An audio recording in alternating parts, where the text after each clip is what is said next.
Salam değerli əziz izləyicilərimiz. Bu günləri Binə qəsəbəsində, Binə mərkəzdə sizin üçün gözəl bir 2 mərtəbəli, 4 otaqlı, paket kupçalı, ipoteka yararlı bir evin çəkilişinə gəlmişik. Dostlar, evimiz çox keyfiyyətlə tikilmiş evdir.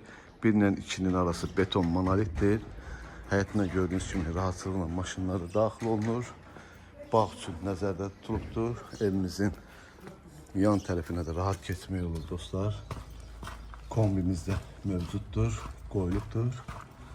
Değerli izleyicilerimiz. Bu da bizim kombimizdir. Açın göstereyim.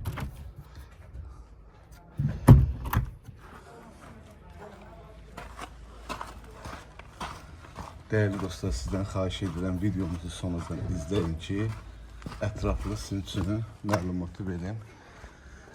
Evimiz tam təmirlidir. 4 otaqlı evdir. Şəbəkə pəncərə, girişdə belə bir gözəl xolumuz. İlk olaraq sizi mətbəxlə tanış edəcəm. Bu bizim mətbəximizdir. Mətbəx mebeli də qoyulubdur. İstipol, değerli dostlar. Yerimiz istipoldur. Aşağı mərtəbədə bizim sanuzelimizdir.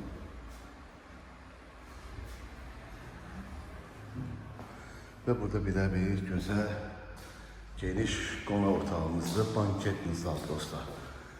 Həqiqətən də zalımız da çox genişdir. Qiyməti də münasib qiymətə deyilir.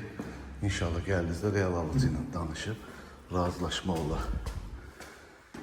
Bünövrəsi beton, 1 ilə 2'nin arası beton monolitdir. Qalxdığımızda güzel bir xolumuz, istipoldu dostlar. Buradan balkona daxil olmaq.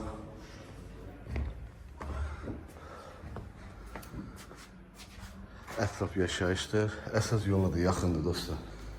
4 dəqiqə, 5 dəqiqə piyadadır. Burada bir yataq otağıdır. Bu da ikinci yataq otağıdır. Ve burada bizim deskimizdir dostlar.